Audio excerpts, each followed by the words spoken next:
Bismillahirrahmanirrahim. Dengan menyebut nama Allah yang Maha Pengasih, Maha Penyayang.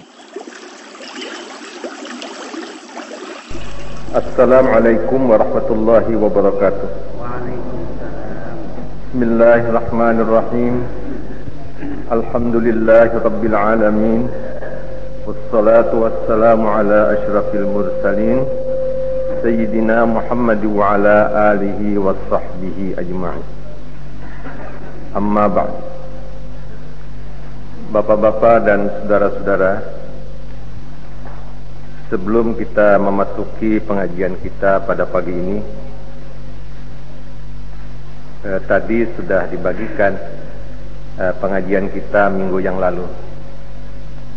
Mungkin ada kurang terang barisnya dan kabur silsilahnya, maka baiklah saya bacakan ulang kembali Arabnya saja, dan bapak-bapak dan saudara melihatnya.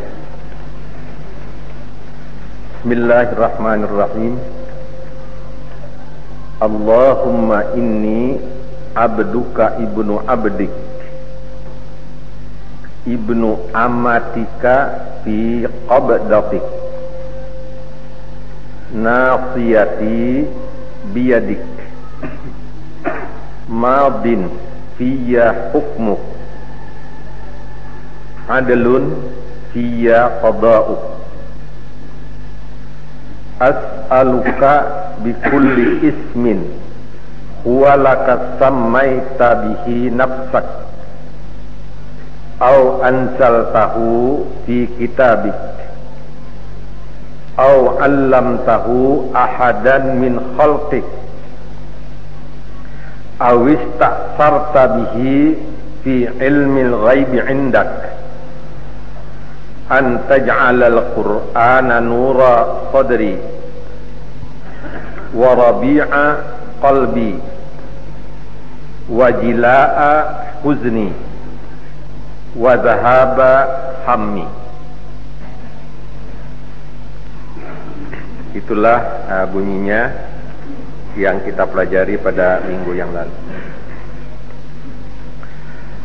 Kemudian bapak-bapak dan saudara-saudara, pengajian kita pagi ini membicarakan sebuah hadis yang diriwayatkan oleh Imam Bukhari dan Muslim dari Ibnu Abbas radhiyallahu anhuma.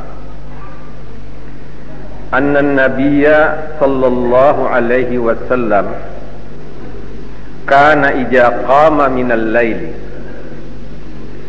sesungguhnya Nabi sallallahu alaihi wasallam apabila beliau bangun tidur pada waktu malam. Qama minal laili, pada bangun tidur pada waktu malam. Maksudnya pada waktu malam itu ialah sebelum subuh. Yatahajjadu, beliau ingin hendak sembahyang tahajud. Jadi bangun di waktu malam, beliau ingin atau hendak melakukan sembahyang tahajud. Adapun yang dimaksud dengan sembahyang tahajud, salat tahajud, ialah sembahyang yang kita kerjakan sesudah kita tidur, kita bangun. Bangunnya itu melewati sepertiga malam. Artinya kalau jam kita sini jam 10 ke atas, bangun, kita sembahyang. Itu namanya sembahyang tahajud. Lebih utama sembahyang tahajud itu dilakukan di atas 1/2 malam, jam 12 ke atas. Lebih utama lagi pada 2/3 malam, artinya jam 2 ke atas. Jadi segala sembahyang sunat yang kita lakukan sesudah kita tidur, kemudian bangun di waktu malam, apakah sembahyang itu hanya kita lakukan sembahyang witir, juga namanya tahajud. Andai kata kita hanya melakukan sembahyang witir 1, 3, 5, 7, 9, atau kita hanya mengerjakan sembahyang tahajud 2 rakaat, itu juga sudah tahajud. 2, 4, 6, 8, 10.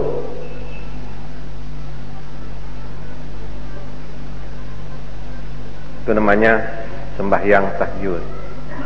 Kalau ingin mengerjakan 10 rakaat, 2, 2, 2, 2, 2, 5 kali 2, 2 rakaat 1 salam, 5 kali 2 10.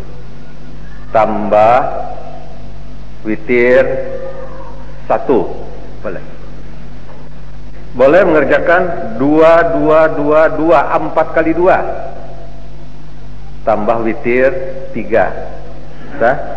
11. Boleh mengerjakan 4, 4, 2 kali 4, 4 1 kali salam, tambah witir 3. Ya, kalau waktu senggang boleh 11, kalau rasa uyuh mengantuk 2 pun jadi, 2 rakaat pun jadi, tambah witir 3. Atau witirnya saja pun jadi, juga namanya sholat tahajud. Tiap-tiap sembahyang sunat yang kita kerjakan sesudah tidur namanya sembahyang tahajud. Kalau sembahyang sunat itu kita kerjakan sebelum tidur, biasanya kita begadang tengah malam sebelum tidur kita sembahyang sunat, itu namanya sholatul lail, sembahyang malam. Namanya sembahyang malam. Nah, ini perbedaannya sembahyang malam dan sembahyang tahajud. Padahal pada hakikatnya sama saja. Tapi kalau kita kerjakan sembahyang sunat di waktu malam sudah isya itu sebelum kita tidur, karena kita begadang jam 1, jam 2 masih bangun, sebelum tidur sembahyang, itu namanya sembahyang malam. Itulah pengertiannya.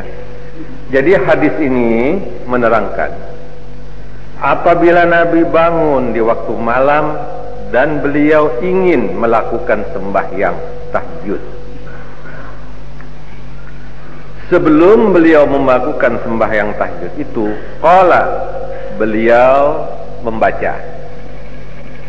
Nah, inilah yang menjadi pengajian kita, karena di dalam bacaan ini terkandung pengertian ilmu tauhid dan apa yang orang katakan sekarang ilmu tasawuf. Jadi Nabi sebelum mengerjakan sembahyang tahajud itu, Nabi berdoa kepada Allah Subhanahu wa ta'ala. Bunyinya, Allahumma lakal hamdu anta qayyimus samawati wal ard. Itu dulu. Allahumma lakal hamdu. Ya Allah, bagimu segala puji. Artinya lakal hamdu, bagimu segala puji itu ialah menurut ilmu tafsir dan ilmu bahasa Arab, al dalam lafaz alhamdu itu asalnya hamdu, dimasuki alif lam, alhamdu. Al itu menunjukkan lil jenis, artinya menunjukkan semacam. Jadi segala macam puji Jadi Allahumma lakal hamdu, ya Allah segala macam puji hanya untuk Engkau.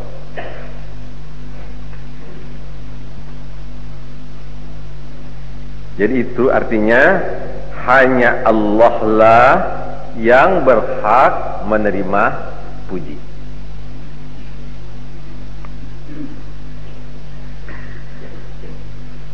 Lalu la yumkinul abdu insya'a jami'al mahamid minhu. Tidak mungkin seorang hamba itu untuk melahirkan segala macam puji kepada Allah. Tidak mungkin. Bagaimanapun kita memuji kebesaran Tuhan, kebesaran Allah itu lebih besar lagi. Bagaimanapun kita memuji kemurahan Allah, kemurahannya itu lebih murah daripada apa yang bisa kita katakan. Bagaimanapun kita menyanjung kemuliaan Allah, kemuliaan Allah itu lebih lagi agung daripada yang bisa kita bayangkan. Itu artinya tidak mungkin seorang hamba. Oleh sebab itu kita yang mengatakan Allahumma lakal hamdu, ya Allah bagimulah segala puji, segala macam puji. Allah memuji dirinya sendiri di dalam Al-Quran. Dalam surah Al-Fatihah Allah memulai firman-Nya dengan Alhamdulillahi Rabbil Alamin. Jadi Allah SWT memuji dirinya dalam ilmu tauhid disebutkan puji qadim bagi qadim. Yang qadim memuji yang qadim. Maksudnya apa? Maksudnya ialah azaza khalqahu an kunnihi hamdi. Hamida nafsah. Makhluk Allah ini lemah untuk memuji akan zat Allah. Bagaimana kita hendak memuji Tuhan? Di Allah Subhanahu. Lalu Allah ajarkan, kalau engkau hendak memuji aku, cukup engkau katakan Alhamdulillah. Dituntun Allah kita memujinya. Bacalah Allahu Akbar. Allah menuntun. Sebab kita ini tidak bisa menyusun kata-kata sendiri untuk memuji Allah. Kita sebutkanlah dalam bahasa kita yang maha agung, yang maha besar, yang maha kudus, yang macam-macam maha. Enggak betul juga itu. Lebih dari itu. Jadi kalau kau puji aku, ujar Allah, ucapkanlah Alhamdulillah. Engkau sudah cukup memuji aku. Maksudnya alhamdu, Allahumma lakal hamdu, ya Allah bagimu segala puji. Maksudnya ialah as-sana'u bi kulli jamilin yaliqu bika. Aku memuji dengan segala pujian yang indah, yang layak bagi engkau ya Allah. Jadi Alhamdulillah artinya ya Allah aku memuji bagi Allah dengan segala puji yang layak baginya. Kenapa maka kita selalu disuruh memujinya? Jadi Nabi memuji Allah sebelum melakukan sembahyang. Lakal hamdu awalan ala ma an'amta bihi alayya minat taufiq li ta'atik wasyuhudi li ma'arifik. Kita puji Allah karena Allah telah memberikan nikmatnya, memberikan taufiknya. Kenapa maka kita bisa bangun? Kenapa kepingin menyembah Allah pada waktu tengah malam, orang lain sedang tidur? Kenapa hendak bersujud kepadanya, orang lain sedang istirahat? Karena taufik dari Allah. Li ta'atik, taufik Allah kepada kita untuk kita taat kepadanya. Apakah niat kita untuk minta ampun dalam sholat tahajud itu? Apakah niat kita untuk bertobat dalam sholat tahajud itu?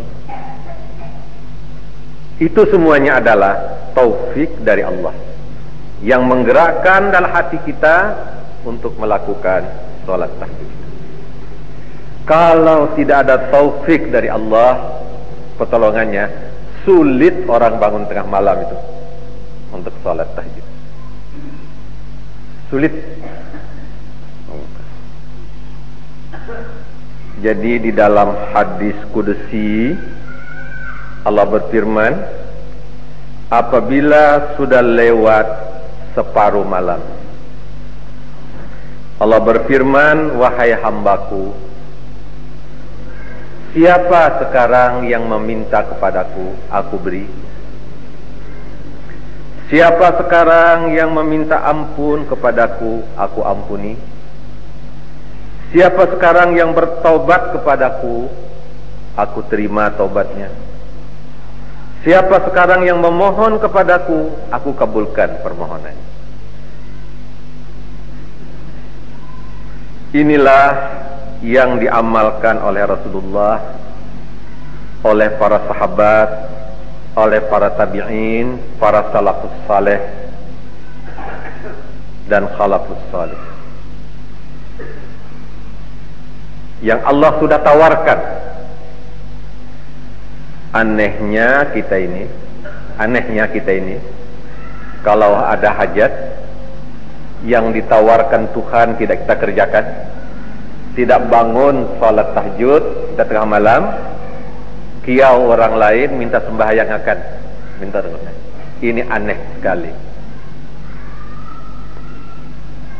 Kesempatan yang diberikan Tuhan kita tinggalkan. Tuhan sudah berjanji, kalau engkau berdoa pada waktu ini tengah malam dalam salat ini, ku kabulkan. Apa hajat? Tapi anehnya ini umumnya kita tinggalkan. Ada hajat, berseruan orang banyak, minta sembahyangkan dua orang lain. Ini kan sulit jadinya.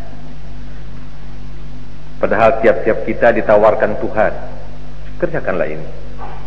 Dicontohkan oleh Rasulullah sallallahu alaihi wasallam. Lalu Allahumma lakal hamdu anta qayyimus samawati wal ard. Ya Allah, bagi engkaulah segala puji. Anta qayyimus samawati wal ard. Engkaulah yang menciptakan langit dan bumi. Jadi bapak-bapak, saudara-saudara, anta qayyimus samawati wal ard, itulah yang dimaksud Allahu la ilaha illa huwal hayyul qayyum. Engkaulah yang qayyum, engkaulah yang mendirikan, menciptakan, menjaga, memelihara alam semesta ini, langit dan bumi. Al-Qayyum itu artinya, Qayyum itunya Allah mendirikan sendiri saja, tidak ada bantuan orang lain, tidak ada bantuan yang lain. Menciptakan alam semesta ini, memeliharanya, menjaganya, memberinya rezeki, mengaturnya Allah sendiri. Ini yang dalam sifat 20 disebut qiyamuhu ta'ala binafsih. Allah berdiri sendiri. Jadi anta qayyimus samawati wal ard, engkaulah ya Allah yang mendirikan, menciptakan, memelihara langit dan bumi.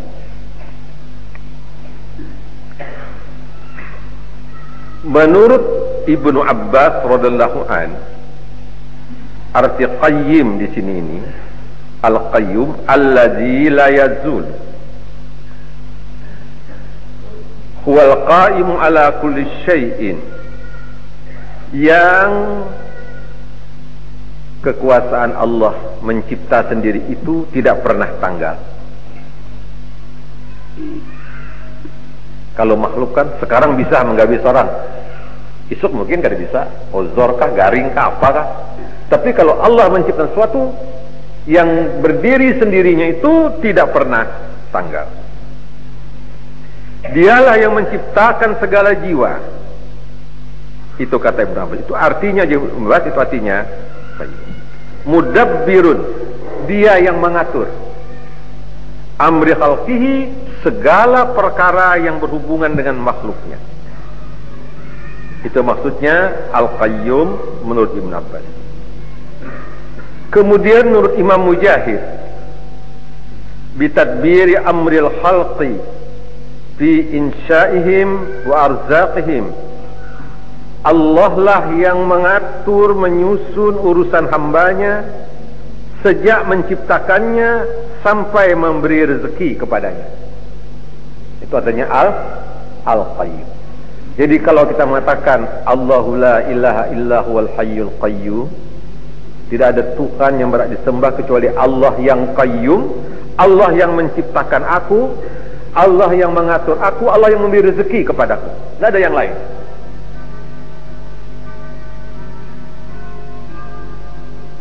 Itu menurut Imam Mujahid. Menurut Ad-Dhahhak, Al-Qayyum itu artinya daimul wujud. Wujudnya itu daim. Artinya kekal, baqa, kekal abadi. Wujudnya daim. La yazuzu alaihi taghyir. Tidak boleh disifatkan kepada Allah baik mengenai zatnya, baik mengenai sifatnya taghyir. Sifat Allah itu berubah. Dia tetap. Sifatnya tidak pernah berubah. Sifatnya qadim, sifatnya baqa.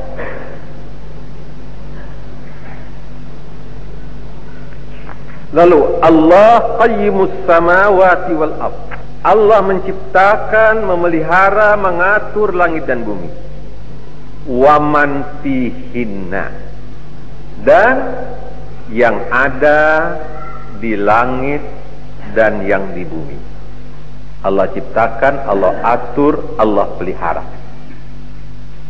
Jadi di sini bunyi man, bukan wama. Man itu artinya dalam bahasa Arab isim mausul yang ditujukan kepada makhluk Allah yang berakal. Jadi bila kita bertemu kalimat dalam Quran itu man, itu artinya kalau wama fihinna, segala isi langit, itu artinya pohon kayu, gunung, lautan, segala macam yang tidak berakal.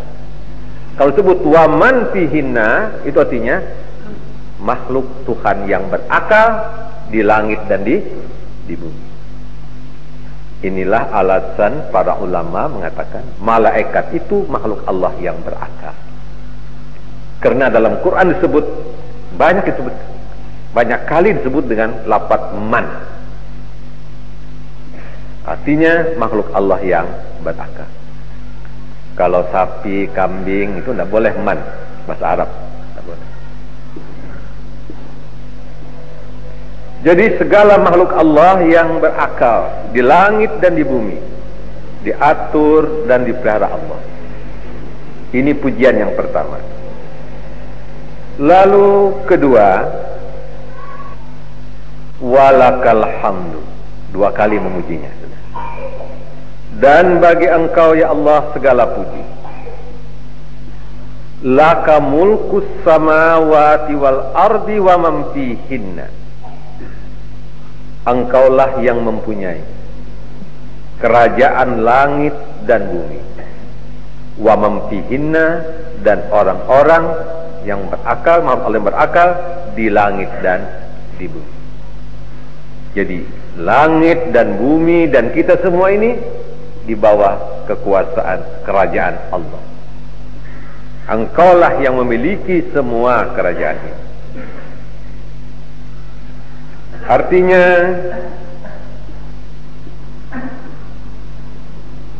kami memuji engkau, ma mananta bihi min ashhadina. Engkau kurniakan kepada kami ya Allah syahadah, penyaksian.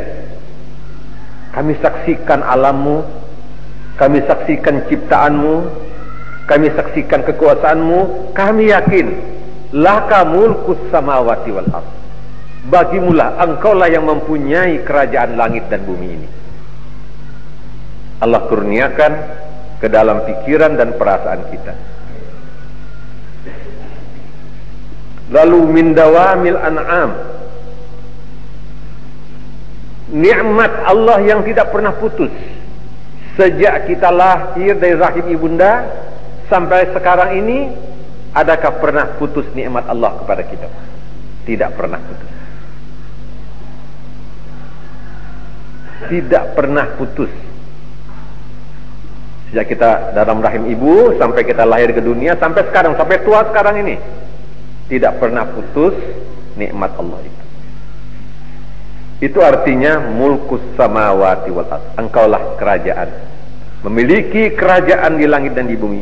Wa mamtihinna, dan yang ada berada pada langit dan bumi. Dialah yang memeliharanya, dia yang memberikan rezeki, dia yang memberikan nikmat yang tidak putus. Dan yang paling penting ialah yang kita rasakan, wal as'ad min nuril hidayah wal irfan. Kita merasakan kita berada di bawah kerajaan Allah. Kenapa?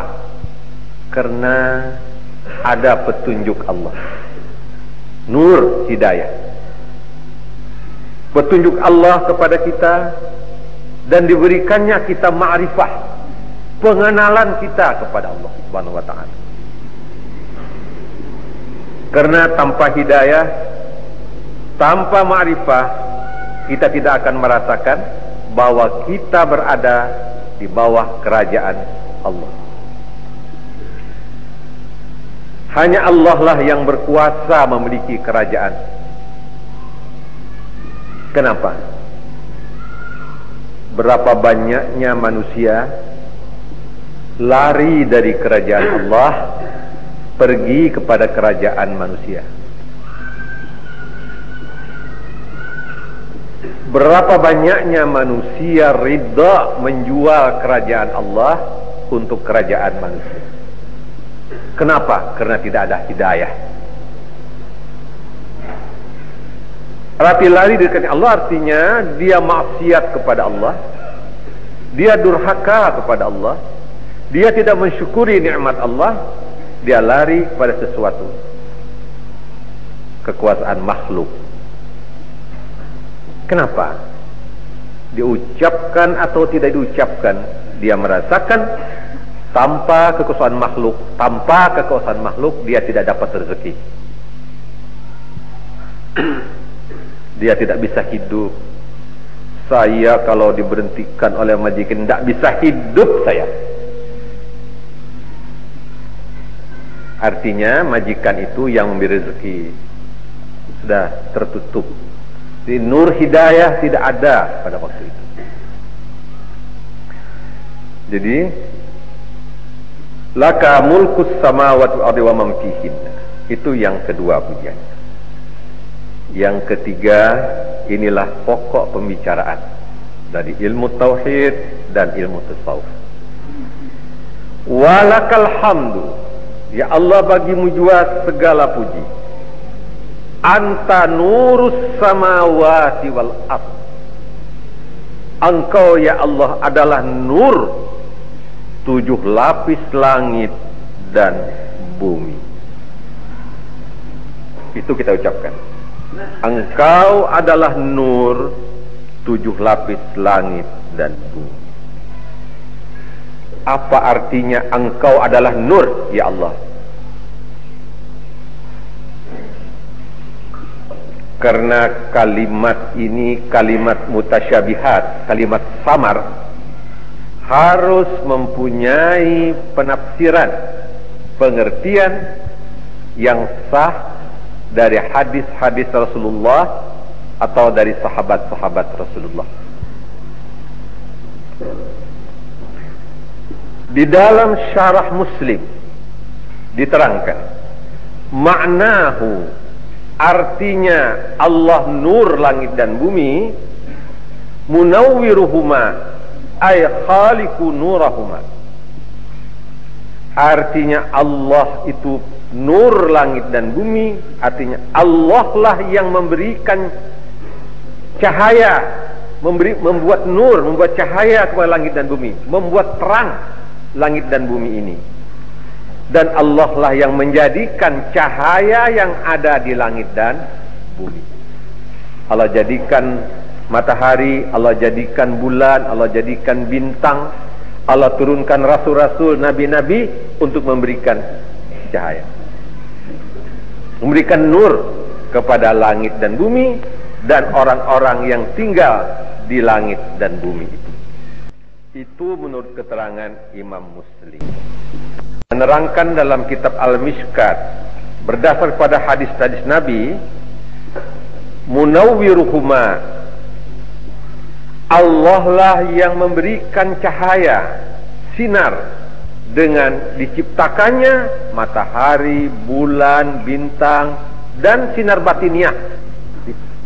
Jadi dengan nur hidayah itu dapat dirasakan oleh kita sebagai manusia betapa kudrat Allah itu berlaku. Kita rasakan. Kita lihat alam semesta ini, lahirlah kepada kita satu pengertian dan kita rasakan sedalam-dalamnya azamatak, keagungan kebesaran Allah yang mencipta alam semesta ini. Jadi tilkal ayati hasiyah. Ayat itu dipahamkan dengan perasaan, bukan dengan akal manusia. Memahamkan nur Allah itu, pahamilah dengan perasaan, jangan dipahamkan dengan akal manusia. Sebab isti'arah lil hidayah. Kalimat nur itu ialah kata pinjaman, kata kias daripada hidayah lis samawati wal ard, petunjuk Allah bagi langit dan bumi. Dengan hidayah itu lalu as-samawat wal ard, langit dan bumi ini, ja'iluhuma, Allah jadikan keduanya langit dan bumi ini mahallal hidayah, tempatnya petunjuk Allah subhanahu wa ta'ala. Lalu dalailu ala wahdaniyati wattisafihi bittisafil kamal wa tanazzuhuhu min samatin naqs. Dengan demikian, dengan hidayah Allah itu, maka berdirilah dalil wahdaniyati, keesaan Allah. Hanya Allah lah yang berkuasa, Allah lah yang memiliki, Allah lah yang mengatur. Kemudian lalu kita memberikan sifat kepada Allah itu dengan segala sifat kesempurnaan. Dan kita maha sucikan dia, kita bersihkan Allah daripada sifat-sifat kekurangan. Kalau itu ada, itu namanya mereka mendapat nur. Itu artinya Allah nurus samawati wal ard. Allah itu memberikan cahaya kepada langit dan bumi, wa mamtihinna, dan penghuni langit dan bumi. Itu menurut keterangan Imam Ibnu Hajar berdasar hadis-hadis yang beliau kumpulkan. At-tafsirun nur bil hadi. Kesimpulannya, tafsir nur itu al-hadi. Jadi Allahu nurus samawati wal ard, Allah hadis samawati wal ard. Allah lah yang menunjuki, memberi petunjuk, memberi hidayah kepada langit dan bumi, wa mamtihinna, dan kepada penghuni langit dan bumi itu.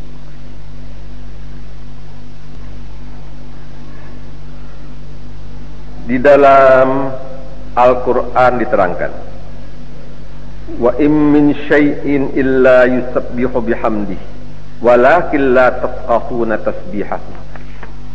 Tidak ada satupun yang dijadikan Tuhan tidak bertasbih kepada Allah. Pohon kayu, gunung, batu, ikan di laut, air yang mengalir, angin yang bertiup, semua bertasbih kepada Allah. tetapi manusia tidak mengerti, tidak mendengar tasbih mereka itu.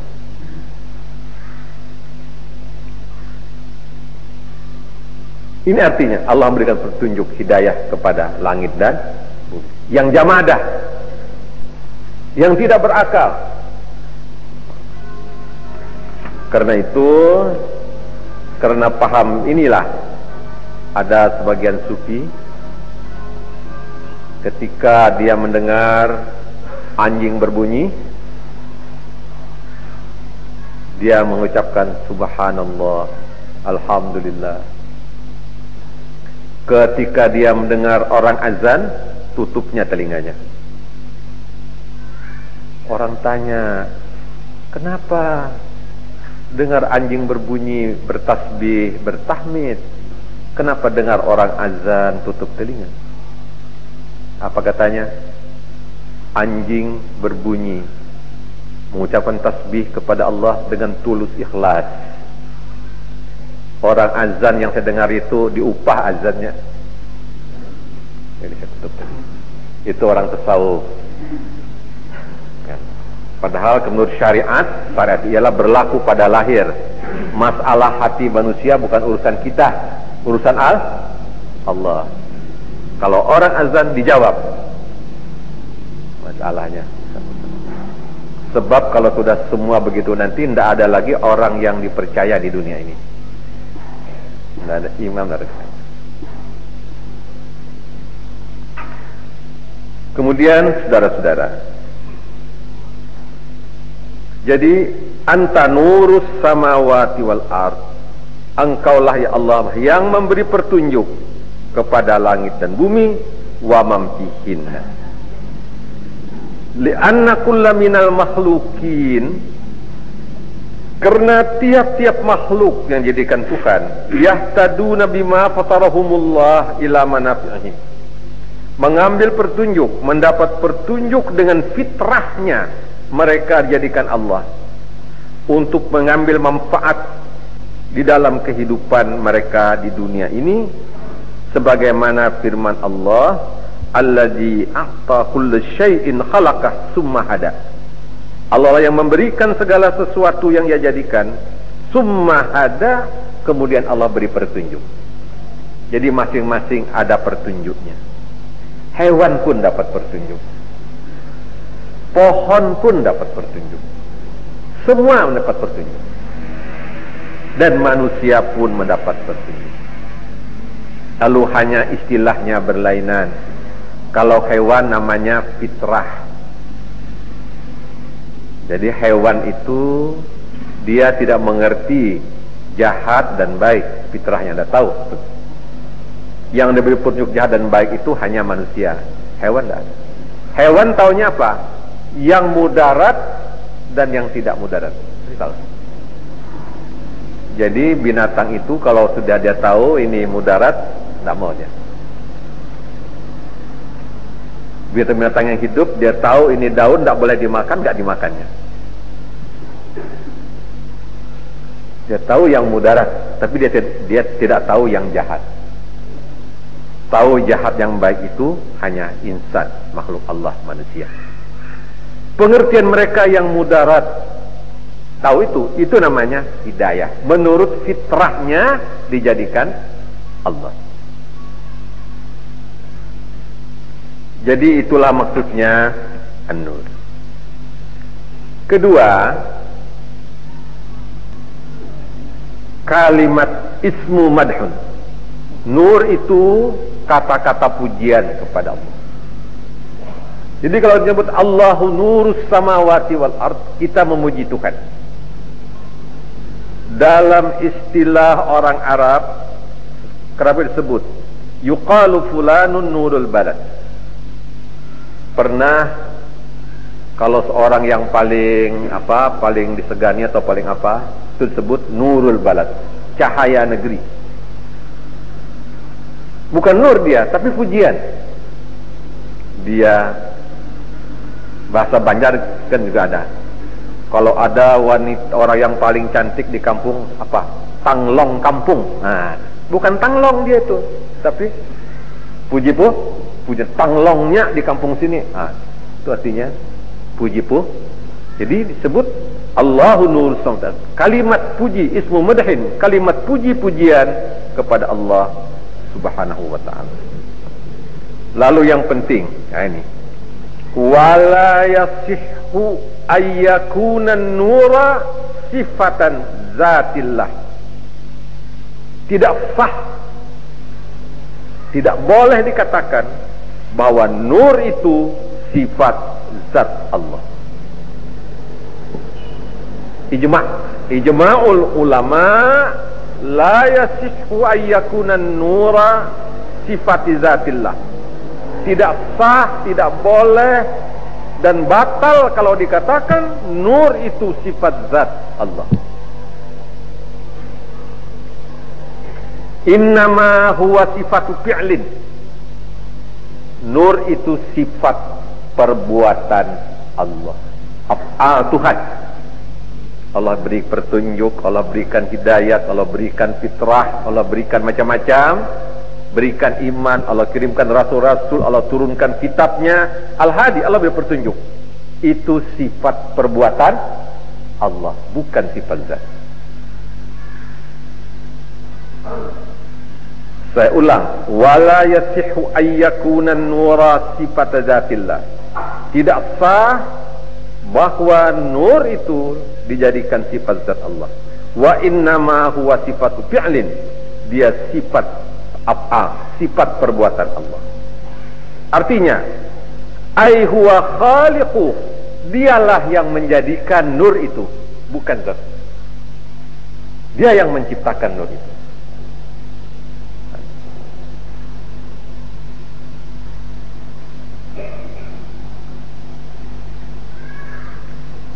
Jadi makna nur samawati wal ard, maknanya nur samawati wal ard, mudabbiru syamsiha wa qamariha wa nujubiha.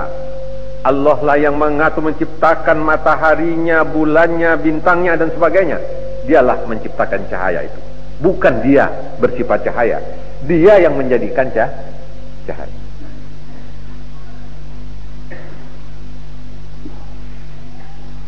Nah, ini perlu diperpegangi dalam pengajian tauhid. Nur itu asma, betul. Dalam asma husna ada an-nur, asma Tuhan. Jadi asma itu tidak semua sifat zat. Terbagi asma Allah nur itu adalah sifat af'al, sifat perbuatan Allah.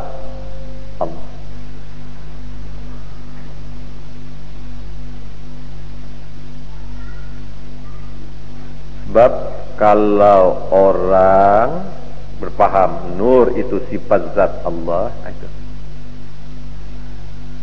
Terus itu namanya hulul, Allah turun ke dalam diri manusia. Atau zat Allah dipreteli, nurnya dibagi-bagi, dipreteli. Nah, ini kerap kali. Lalu istilahnya apa? Apakah nur itu, ada anak muda mengatakan nur, istilahnya nur itu mazhar, ibrat, bahasa anunya manifestasi, mazhar, tapi bukan daripada mazhar zat Allah, mazhar daripada perbuatan Allah, manifestasi daripada perbuatan Allah, tapi bukan manifestasi daripada zat Allah. Tapi kalau ibrat itu artinya dari zat.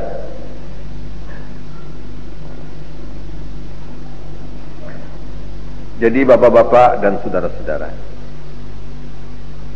lalu pendapat bahwa Allah pada nur itu sifat af'al bukan sifat zat, pendapat itu wajibul ijma', wajib ijma', dan memang salah ijma' para ulama salaf dan khalaf tentang nur itu.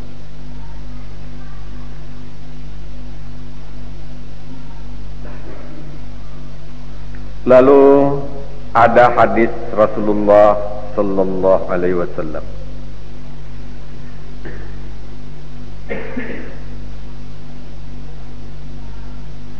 Apa ujar Nabi?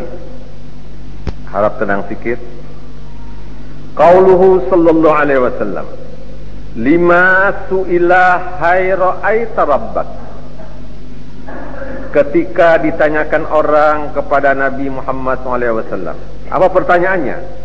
Hal ra'aita rabbaka, hai Muhammad, apakah engkau melihat Tuhan engkau?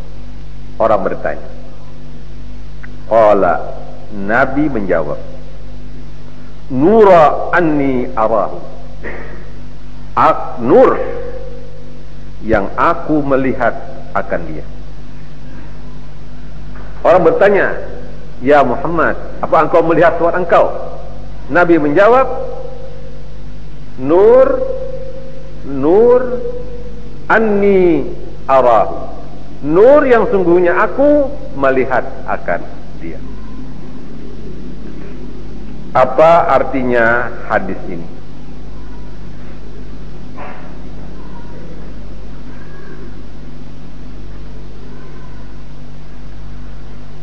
Maksud Rasulullah SAW mengatakan nur yang sungguhnya aku melihat dia ialah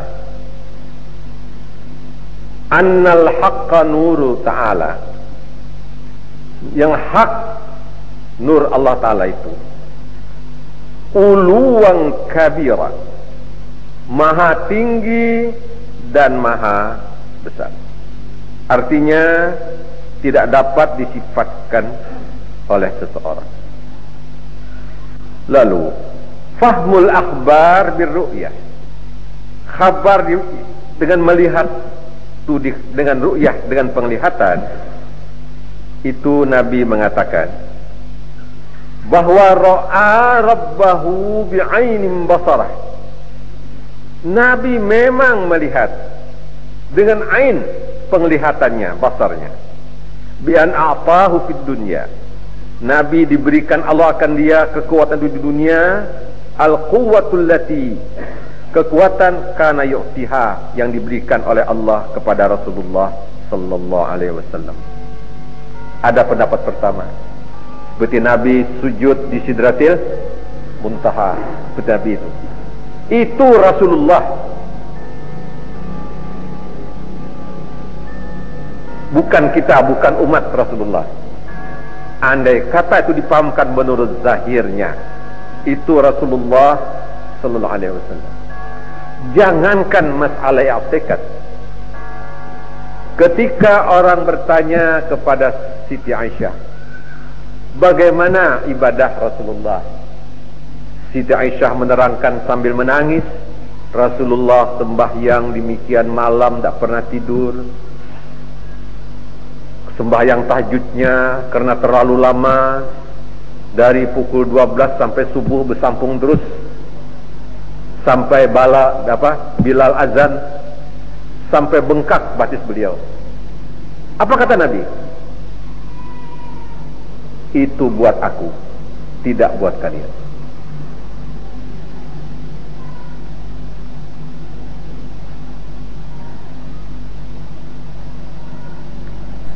Nabi pernah tidur, bangun, terus sembahyang, tidak berudu. Tapi apa kata Nabi? Mataku tidur, hatiku tidak pernah tidur. Ini Nabi Muhammad Rasulullah mendapat mukjizat, sifat-sifat utama daripada Allah Subhanahu wa Ta'ala. Lain. Tapi kepada kita apa? Kepada kita apa kata Nabi? Kalau engkau tidur, bangun berudu. Batal udu kalau dibawa tidur. Aduh. Kenapa? Sebab kita guring berataan, hati guring. Kalau Nabi mengatakan, mataku tidur, hatiku tidak pernah tidur.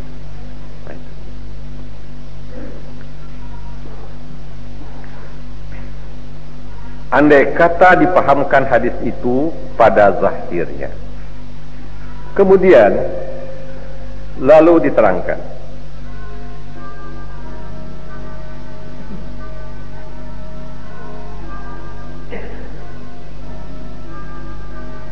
taqarrara, Nabi menguatkan, anna min jumlati asma'ihi ta'ala, salah satu daripada asma Allah Ta'ala yang banyak itu An-Nur. Wa inna hikmata tasmiyati, hikmahnya diberikan nama Nur itu ikhtassa bihi ta'ala, ditentukan dengan dia Allah Ta'ala, min asyraqi nuril jalali, daripada bersinarnya nur kebesaran Allah, subhatil azamatil lati qad mahalla anwaril hasiyah, dan bertasbih akan kebesaran Allah itu segala perasaan yang dirasakan oleh makhluk Allah. Wa bihadzal makna, dengan makna yang pertama tadi itu, Nabi melihat dengan mata kepala, la yusyarikuhu fihi ahadun min khalqi, tidak ada yang menyamai berserikat dengan Nabi seorang pun daripada makhluk Allah selain Nabi Muhammad SAW. Saya ulangi, la yusyarikuhu fihi ahadun min khalqihi, tidak ada seorang pun berserikat dengan Rasulullah fihi, pada pengertian itu, salah seorang daripada makhluk. Itu hanya Rasulullah. Seperti hadis Mi'raj, fara'a rabbahu wa kharrasha sajidan, Nabi melihat Tuhannya lalu sujud, tersungkur sujud. Bagaimana melihatnya? Bukan masalah. Sebab itu Nabi Muhammad lain dari sujud. Tempatnya pun sudah tidak di dunia lagi, tempatnya di Arsy. Sungguh pun demikian, terjadi perbedaan besar sekali dalam kalangan sahabat Rasulullah. Ketika orang membacakan hadis itu kepada Siti Aisyah, wah, fara'a rabbahu wa kharra sajida, Muhammad melihat Tuhannya lalu tersungkur sujud. Apa kata kepada Aisyah? Ya Allah, berdiri bulu awakku mendengar hadis itu. Lalu beliau membaca ayat, la tudrikuhul absar, kata Aisyah, Allah tidak dapat dicapai dengan pandangan. Siti Aisyah istri Nabi sendiri. Tapi Ibnu Umar bertahan mengatakan, tidak, Nabi memang betul melihat dengan ain. Kata Ibnu Umar, dua pendapat. Sahabat kan? Tapi walaupun bagaimana, yang dibicarakan adalah sifat Rasulullah, tidak dimiliki oleh yang lain daripada Rasulullah sallallahu alaihi wasallam.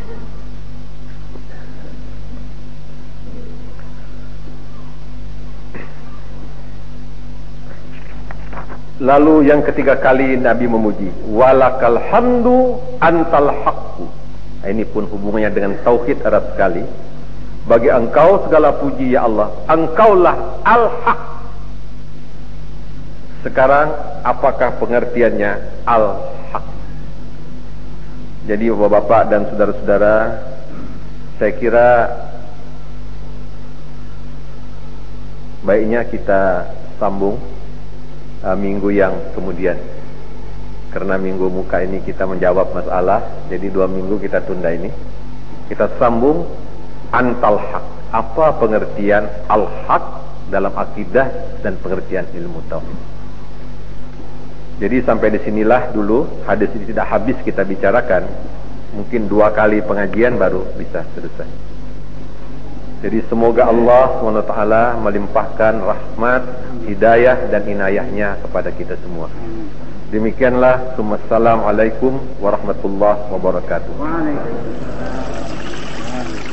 Subhanaka Allahumma wa bihamdika ashhadu an la ilaha illa anta astaghfiruka wa atubu ilaik. Maha suci Engkau ya Allah, dengan memujimu aku bersaksi bahwa tiada sesembahan yang hak disembah melainkan dirimu. Aku memohon pengampunanmu dan bertaubat kepadamu.